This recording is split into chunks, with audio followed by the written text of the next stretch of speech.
Welcome to 10-Minute Ielts. In this video, I'll be talking about how to self-study for the actual Ielts exam. Now, among the 4 subtests that are listening, reading, writing, and speaking, I believe the easiest to self-study would be the listening test. All you have to do is go on YouTube, search IELTS listening, and you'll see hundreds of sample tests. 10-Minute Ielts YouTube channel also provides at least 5 sample tests that you can try. And I have the questions, the audio's there already. So you only need a piece of paper when you're doing the listening test online here on YouTube. What's important is that the questions should reach 40 points so that when you look at the answer key, it's always at the end of the video. Out of 40 points, you'll be able to check what band score you would get. If the listening test you're taking is not out of 40, please use a different one. The actual exam again has 40 points, and the only way you'll be able to grade yourself is if you have a score out of 40 points also. For 7.0, you'll be needing 30 points, which is the most common requirement for students taking the actual exam,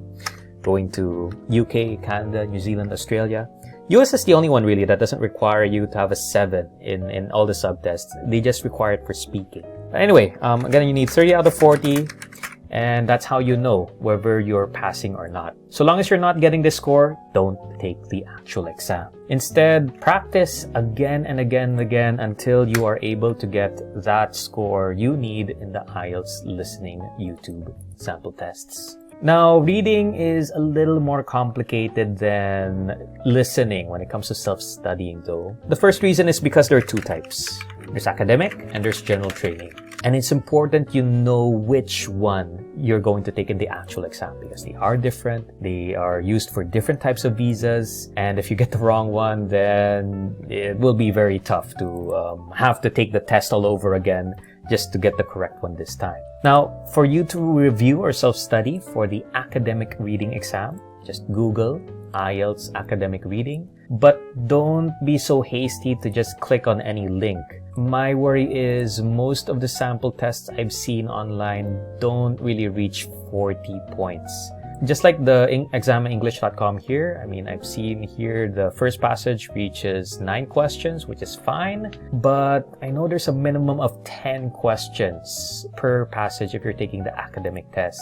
Their sample test too is even worse because, well, the passage is accurate, it's long. There's only 5 questions, which will never happen in the actual exam. The actual exam, the number of questions in the 3 passages should total to 40 points. So a link I would recommend after Googling IELTS academic reading is not the 1st, 2nd, 3rd, or not even the 4th or 5th or 6th.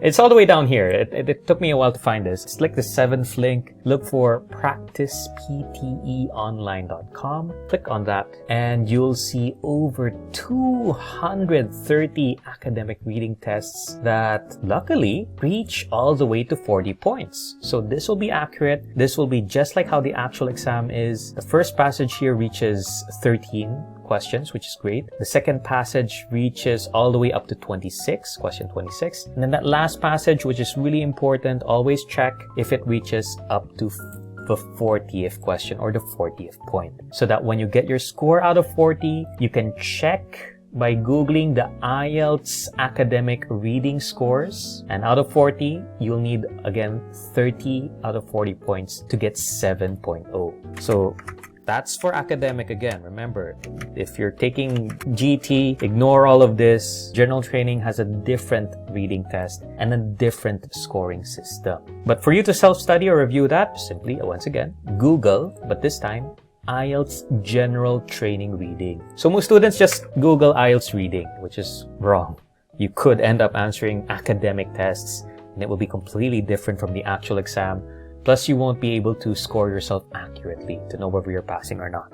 So, if you're taking general training, please Google IELTS general training reading. And it's the same problem as the academic one, where most of the links and practice tests don't reach up to 40 points. But I found one that does reach up to 40 points. It's not the 1st, not the 2nd, not the 3rd or 4th, but the 5th link that says IELTStrainingonline.com. Click on that, and you'll have 20 general reading tests, which is great. And each of these tests reach all the way to 40 points. Now, you'll notice that the passages for general training are much shorter and simpler compared to academic, with the exception of Section 3. Section 3 does have the same level of difficulty as the academic one, which is normal. But again, it's generally easier overall, which is why when you get your score out of 40, please don't refer to the academic reading scores. Google IELTS general training reading scores instead, so that you will see this list of band score equivalents. And if in academic you needed 30 to get a 7, for general training you will now need 34 points to get 7.0. The main reason for this is because general training is much easier than academic, and so they expect students who take the general training exam to get a higher score than those who are taking the academic exam. So once again, figure out whether you need academic or GT, because not only is the test different, even the scoring system is different for both of them. So listening, reading, how to self-study, we're done and finished with those two. But now let's talk about writing, which I sincerely believe cannot be self-studied because it needs a professional coach to grade you. You could be writing 1,000 essays. I mean, it's so easy to get all the questions online. Just Google IELTS writing.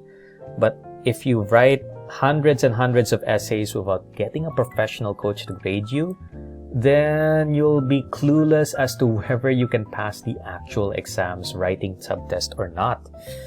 Another challenge would be finding someone who can give you constructive and accurate feedback so that you could improve your writing scores.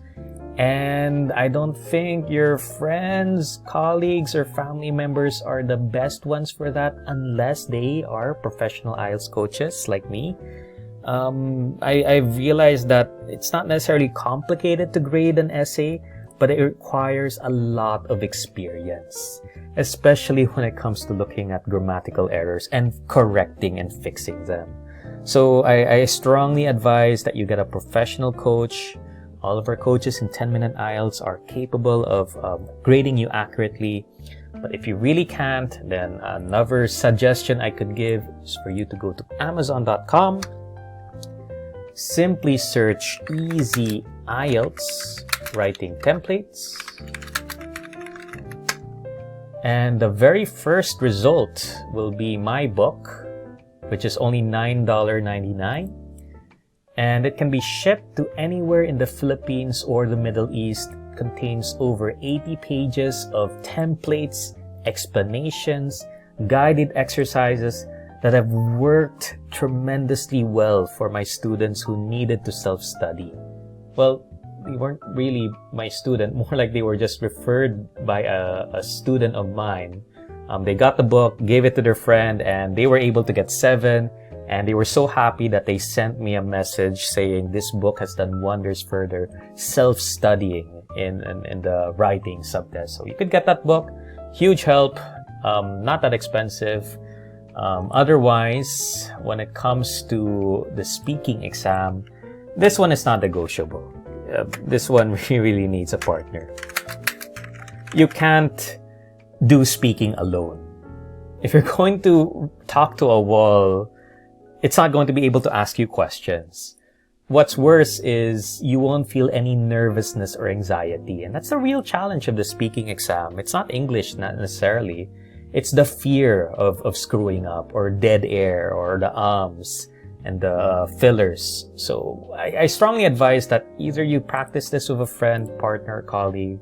They could just give you simple feedback. To be honest, it doesn't really need to be that professional, but better if you can get a professional coach.